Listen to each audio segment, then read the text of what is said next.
back now with my special guest, Jessie Ventura, and our live studio audience. Let's get another audience question. This time, Oliver Reynolds. Mr. Reynolds, over to you. Good afternoon, Mr. Ventura. Hi. My question to you is, as a former Navy SEAL, do you agree or disagree with the recent release book by the 6-member SEAL team and the objections of the Pentagon? I don't have a problem with it. The op was over a year ago, and I feel I have a right to know what went on because our entire military is paid by my tax dollars, and I believe I have every right to know what they spend my tax dollars on. And I also would like to hear from boots on the ground. I don't want to hear from the media what happened in the op. I don't want to hear from bureaucrats in Washington what happened on the op. I would like to hear from boots on the ground, somebody that was actually there, so that I can make a determination. But how does it help, Jesse, if, I mean, my brother's a British Army colonel and has done tours of Afghanistan, Iraq and so on. Sure. How does it help operationally if all the guys around are all wondering who's going to put this in a book?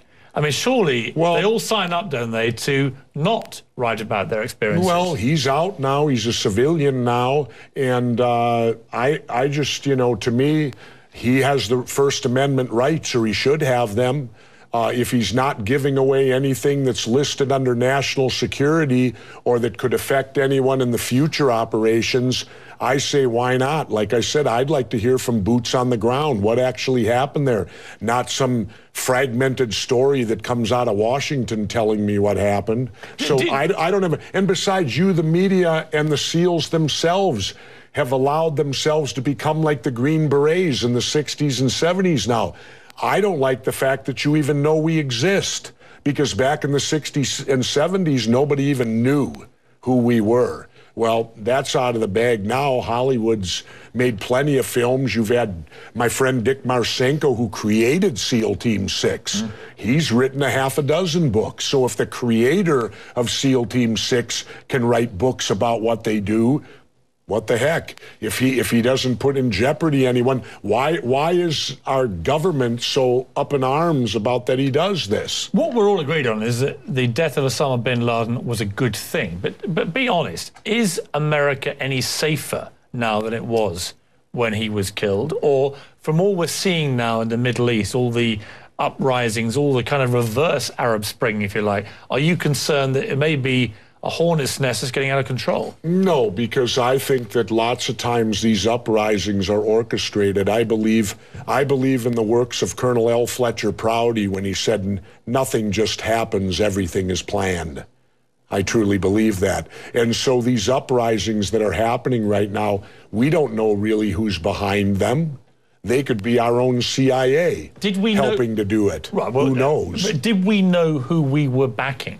I mean, that's one of the key questions. Backing at what? Well, in Libya, in Egypt. I have no idea. All these countries. When you oppose a Mubarak or a Gaddafi or so on, did we really know who these rebels were? And are we now perhaps seeing the results of not knowing too well who they are? We're here wanting to give democracy to people who have lived, in my opinion, in the Stone Age. I think the bigger question to ask is, here we go, another religious war. Because most every war that happens on this planet is due to the fact of religion. One religion doesn't like the way another religion worships God, so we're going to kill you. I love religion, you know, and I say that sarcastically. Hang on, I thought and I say that because I've openly admitted I'm an atheist. I thought you said earlier that all wars were about, you know, oil and corporations. They are, but they're all religious-based, too. So they're all about religion and oil and corporations? Could be, and occasionally getting rid of the Nazis.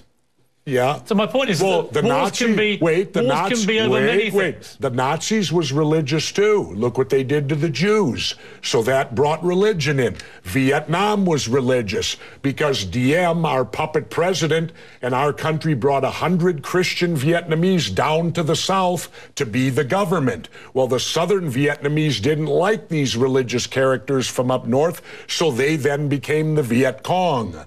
So All wars, pretty much, in my lifetime have had some religious basis, but certainly big business gets in there because wars are very profitable to certain big businesses. And, of course, big business needs to be in the Middle East so that we can get the oil out of the Middle East, so we can get the lithium out of Afghanistan. You know, they discovered a vein of lithium there they say is worth $1 trillion. Well, what is lithium used for? Every cell phone, computer, and soon to be electric cars. Let's talk about why we're really there. We're not there. How does any of these wars affect our freedom in any way? The United States is not in any threat. They're not going to do a Normandy invasion on us, Al-Qaeda in Virginia. Yeah, but hang on, you're being slightly naive, aren't you? Because I'm not being naive, sir. I think you are being naive. No. Because I think that it's clear one of the main reasons that America went into Afghanistan was to try and get Al-Qaeda dismantled, the organization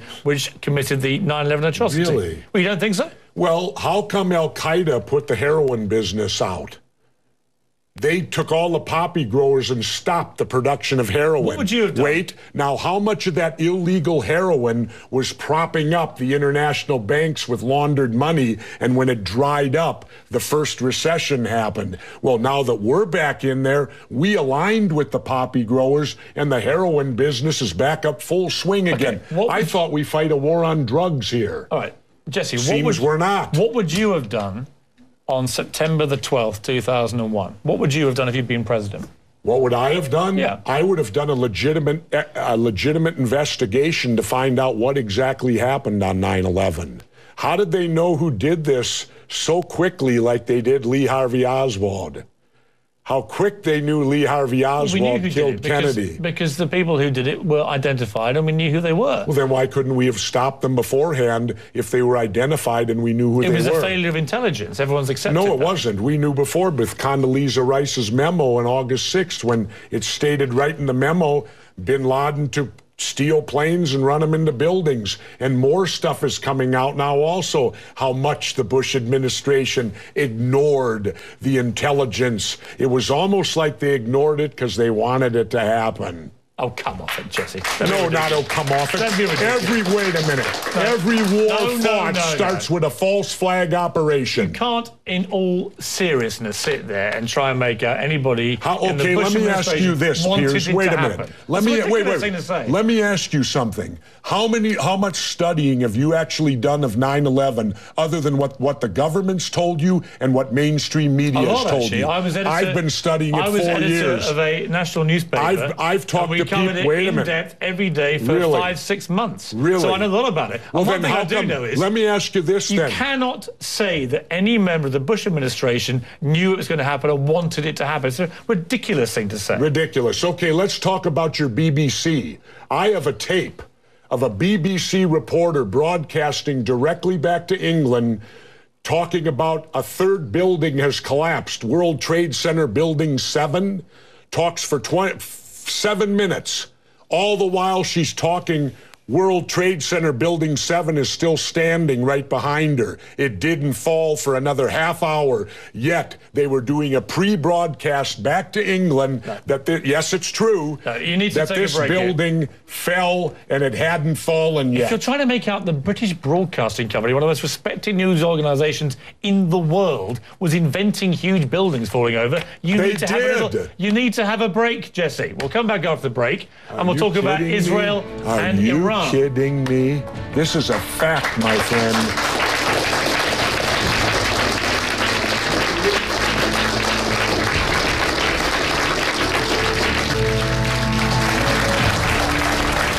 Back to Jessie Ventura live along with our studio audience. We left a fairly heated debate about various theories that you have about 9/11 and so on. Let's move on to... and the government only has a theory. Right, well, the government has No, this is a theory. Their theory is 19 Islamic radicals armed with box cutters defeated our multi-billion-dollar air defense system, all while conspiring with a bearded guy in a cave in Afghanistan. That is exactly what happened. That's their theory. No, that's not a theory, it's a fact. That's their theory. No, Jesse, that's it's a fact. That's what happened. Really? Yes, I'm sorry to kill your conspiracy theories, but that is what happened. Then why haven't anyone been brought up for trial?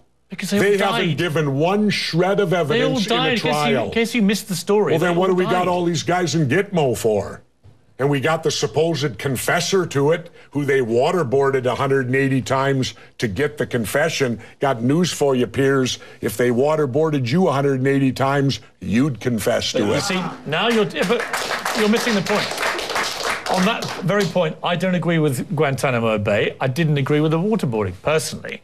But let's move on. Let's move on to Iran and Israel. If you were the American president, with all the jungle drums beating now about Iran, would you take any military action? Well, first, let me state that Iran has to do this. Because if you notice, the United States doesn't mess with any country that's got nuclear capabilities.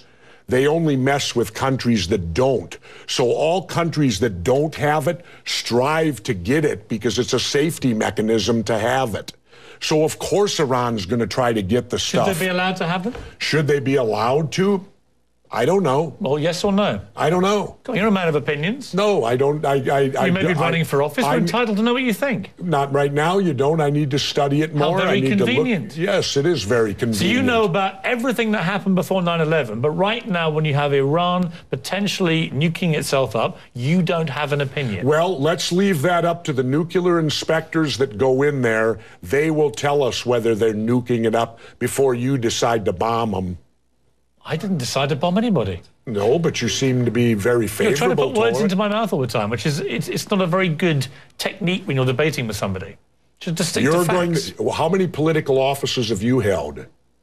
None. Then don't tell me how to debate, because I've held 2. Oh, I've debated many times. But you've never won an election where a debate was required. I think you make some very sensible points, and you make some crackpot points. That's your opinion? Yes. How many people here think I make crackpot points? Yeah. 1. How many think I make sensible points? You're in a minority, my good friend. You're the minority. I said you made some sensible points. Let's go to another audience question from Jared Grossman. Ask your question, Jared. Hello, Governor. Yes. I'd like to know why you think that politics in America today, why has it become so polarized, and why has it become so hate-driven, and how do you think we can fix that? Well, politics in America, the major problem is the Democrats and Republicans, as I explain in my book, Democrats and Republicans, No More Gangs in Government, they've created a system based completely on bribery. Now, if we do bribery, it's hypocrisy. If we do bribery in the private sector, we go to jail. Yet their entire political system is based upon bribery. Who can bribe and give the most money to the politician? And now, thanks to our illustrious Supreme Court that ruled that corporations have the same rights as individuals and that money is free speech, well, we're now being inundated with so much money from the corporations buying the Democrats and Republicans, both sides, that look at this hypothetically. A foreign country could now control our elections because all they would have to do is form a corporation, start pumping money into the super PACs, plus there's no, they don't have to say where the money comes from, which is criminal. Every candidate should have to state openly, open disclosure, where they get every dollar. You're not getting that now.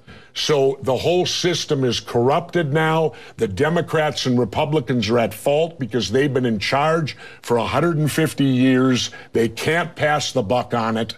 And until they clean up the system, that's what you got. It's bribery. Jesse, I'm shocked. I just agree with every word you just said. No, you just want to get the crowd back on your side. Not at all. Not at all. As I said to you, I agree. I'm teasing you. I agreed with every word. I think the whole super PAC thing is completely out of control. No, and you're right. In the end, China right now could finance a run for the presidential election with one of their sponsored people from one of their companies. It's completely ridiculous. I think that this ruling could be the downfall of our country. And the only way we can stop it is to amend the Constitution. Yeah, That's the only way you can overrule the Supreme Court, and we need to do that. Let's take a break, Jesse. Okay. We'll come back and talk about Clint Eastwood, the empty chair, and gun control.